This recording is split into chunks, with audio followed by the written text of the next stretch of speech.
Men who sleep with a lot of women, do you feel satisfied? When I was single, I enjoyed hooking up left and right. I easily made new acquaintances and enjoyed the process if the person was cool. A few times, there wasn't the right connection between me and the girl. So the hookup wasn't great, but I love orgasms, so it was still cool. At one point, I slept with everyone I could. I thought that when I reached the 100 mark, there would be some sort of celebration or fireworks. But that didn't happen. Looking back at that period of my life, I only miss my enthusiasm.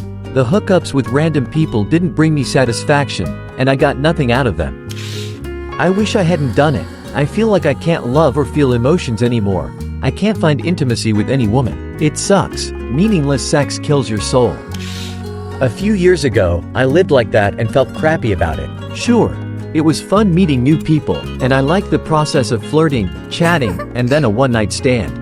It was really fun. But damn, sometimes you just want to call someone on a long drive home or cuddle with someone and share inside jokes. I've been in a relationship for a few years now, and I love it.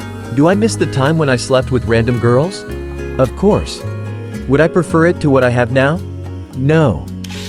Satisfaction? I don't think that's the right word. Nonetheless, that lifestyle helped me feel confident. I see. Confidence that you could attract many girls? Or confidence in bed? They go hand in hand, brother. If you're not confident in what you can give, you won't be confident in attracting anyone.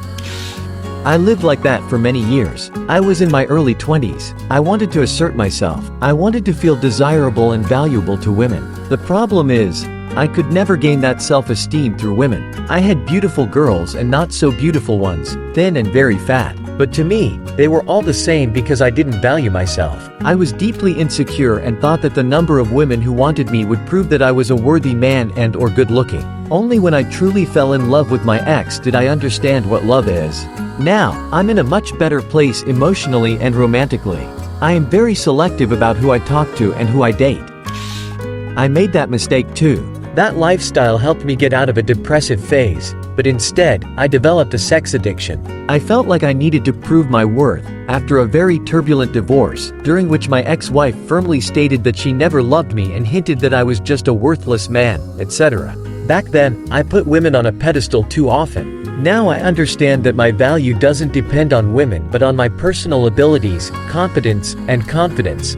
And a man can achieve this only by going through hardships and solving really difficult problems. Now I understand why, in the past, many traditions had initiation into manhood, rituals for boys. We need this to become men. We need hardships, not comfort. In constant comfort, we will remain boys forever.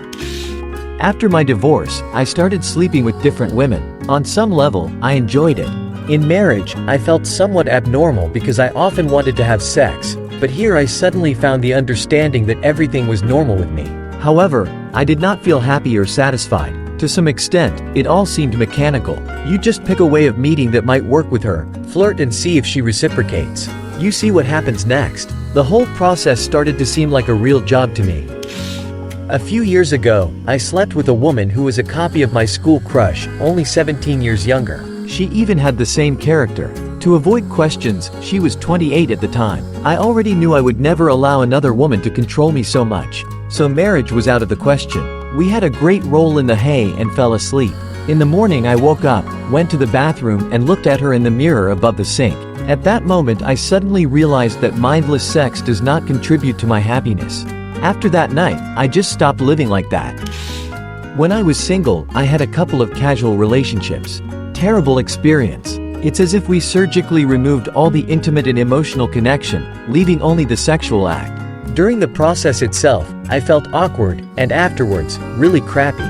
Honestly, I would rather have masturbated. But now, when I am in a loving relationship, sex seems completely different. Like, it really brings satisfaction on several levels. For some time it gives you satisfaction, but, like everything else in life, the shine fades. I had such a period. I was about 30 years old then. One fine day I realized that I was getting very little from this and maybe it was time for something new. In my opinion, the plus is that this phase came at that time.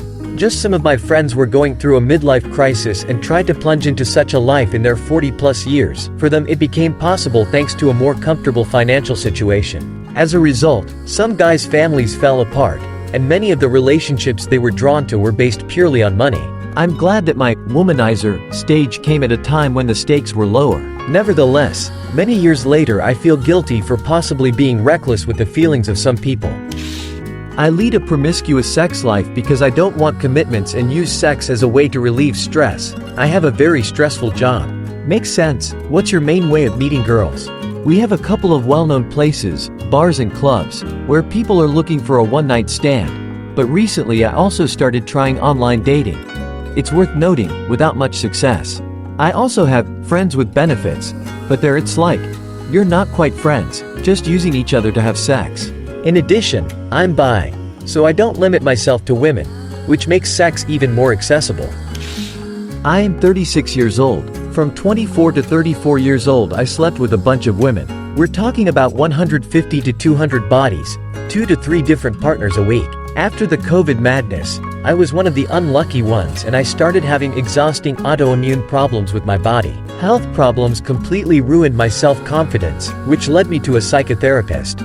There I learned that my promiscuity in women stems from a deep insecurity and shame from a trauma I experienced with my mother in childhood. Such a saturated sex life gave me a sense of power, control, self-affirmation. At the moment I am still adapting to my new life with a new set of values.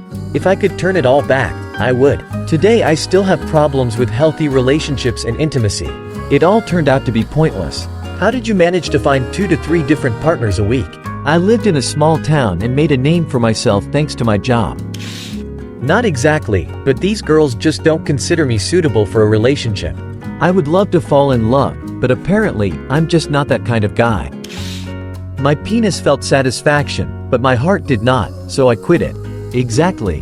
One girl broke my heart, and I stayed away from the others for several months. And then I went wild. 7 days, 7 dates. I felt relief, but also felt emptiness. I think every man eventually understands the importance of where you stick your bolt. I think understanding this is one of the many things that make a man a man. Such a life brought me no satisfaction. I realized that I never dated girls I really liked because of the shame and guilt associated with the dissonance between my actions and my moral principles. I considered myself a terrible person and felt that the girls I really liked did not deserve a person like me. I am very happy and grateful that my wife, who was my best friend at the time, essentially forced me to go to therapy. If someone else in my life didn't care about me as much as she did, I don't know where I would be at this stage of my life, but I know I definitely wouldn't be where I am now.